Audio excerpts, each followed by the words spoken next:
right, please be seated. Thank you all. Pleased to join you here at the Pentagon. We're here to congratulate Bob Gates on becoming our nation's 22nd Secretary of the Defense. Bob Gates entered public service 40 years ago. He is an experienced and thoughtful leader. He's got a track record of steering large organizations through change and transformation. I know Bob Gates will be an outstanding Secretary of the Defense. I want to thank Bob's wife, Becky, and their family, and their many friends who are with us here today.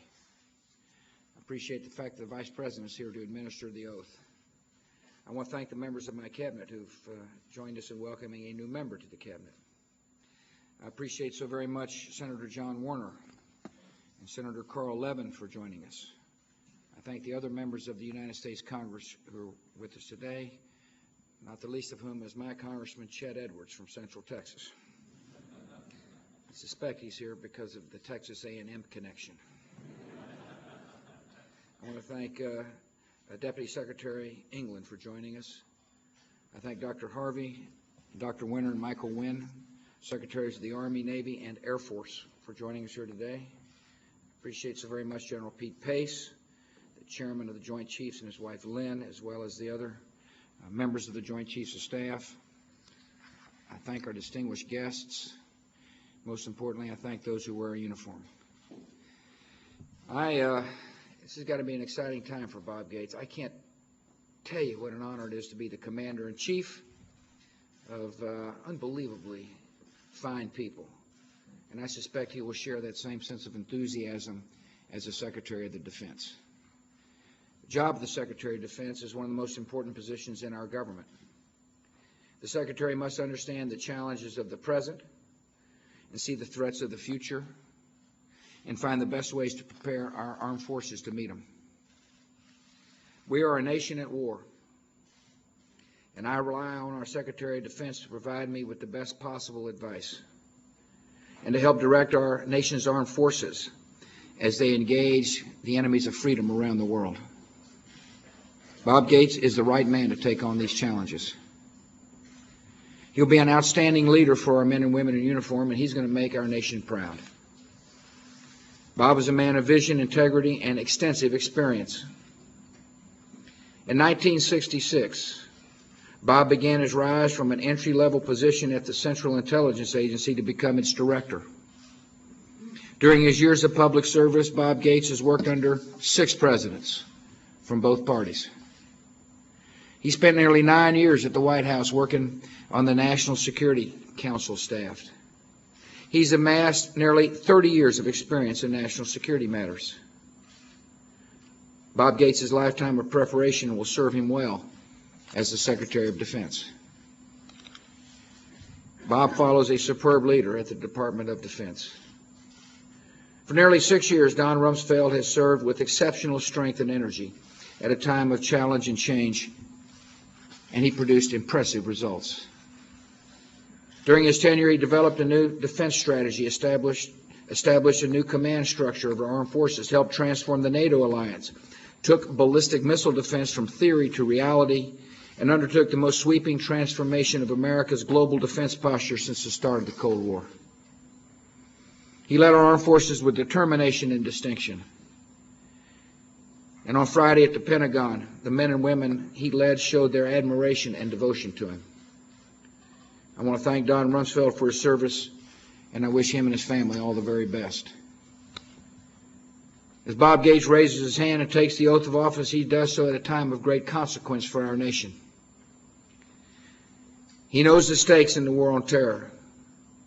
He recognizes this is a long struggle against an enemy unlike any our nation has fought before.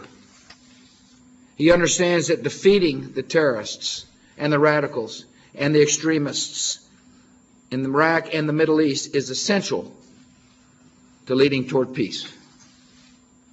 As Secretary of Defense, he will help our country forge a new way forward in Iraq so that we can help the Iraqis achieve our shared goal of a unified, democratic Iraq that can govern itself, to sustain itself, and defend itself, and be an ally in our struggle against extremists and radicals. Bob Gates is a talented and innovative leader who brings a fresh perspective to the Department of Defense. I'm pleased that he's answered the call to serve our nation again. He has my trust and my confidence, and he has the gratitude and the prayers of the American people. And so I look forward to working with Bob Gates. I congratulate you, sir. I appreciate you taking on this job. And now I'm going to ask the Vice President to administer the oath of office for our nation's 22nd Secretary of Defense.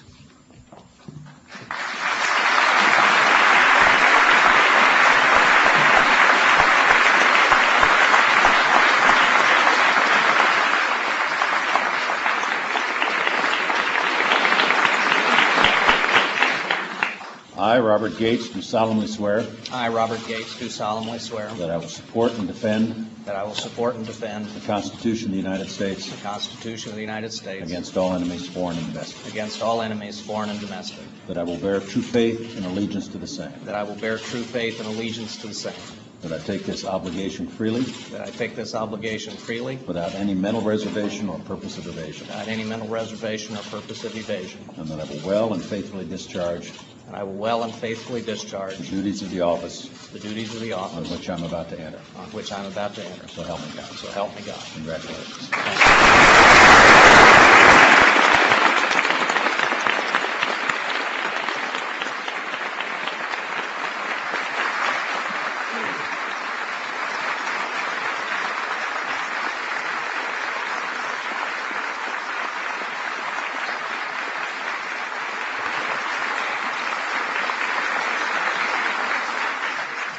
Thank you. Mr. President, I am deeply honored by the trust you have placed in me. You have asked for my candor and my honest counsel at this critical moment in our nation's history, and you will get both. Mr. Vice President, thank you for administering the oath of office.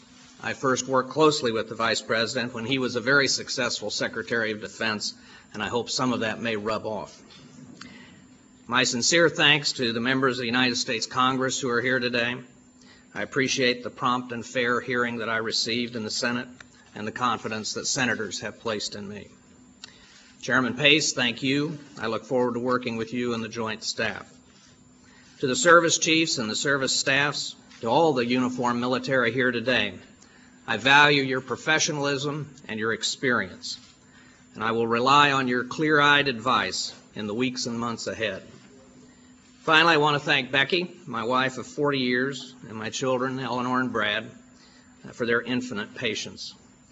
I want to thank other family and friends who are here, but single out one especially, my 93-year-old mother. She told me that if she can make it from Kansas to Texas A&M football games every fall, she certainly could be in Washington for this ceremony.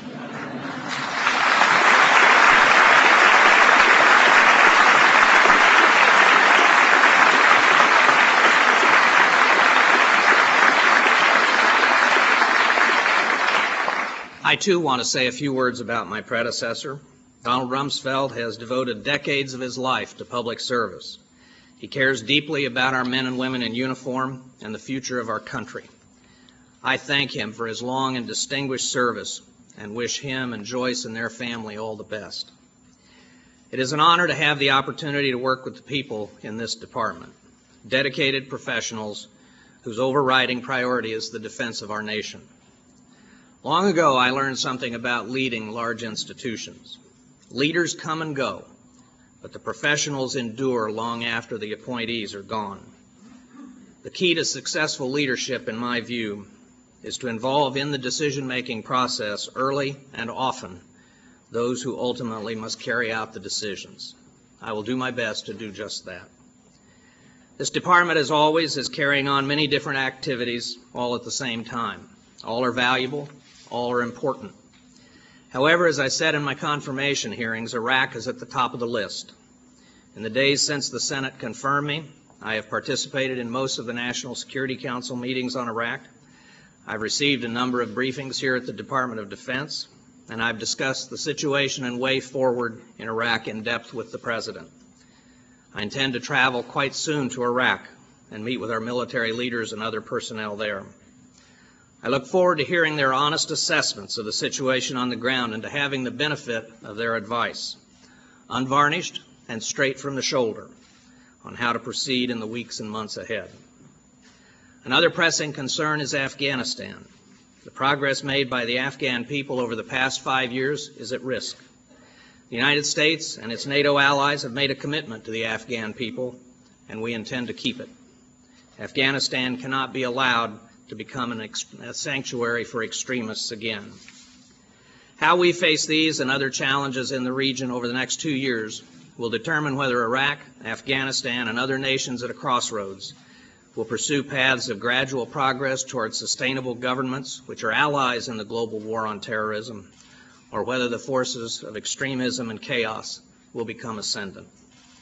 All of us want to find a way to bring America's sons and daughters home again. But as the President has made clear, we simply cannot afford to fail in the Middle East. Failure in Iraq at this juncture would be a calamity that would haunt our nation, impair our credibility, and endanger Americans for decades to come. Finally, there is the matter of what is referred to as defense transformation. As I mentioned in my Senate testimony, I was impressed by how deployable our military has become since I last served in government. Before he came to office, the President said that one of his top priorities was to help our military become more agile, more lethal, and more expeditionary. Much has been accomplished in this. Much remains to be done. This remains a necessity and a priority. I return to public service in the hope that I can make a difference at a time when our nation is facing daunting challenges and difficult choices. Mr. President, I thank you again for the opportunity to do that, and thank all of you for being here.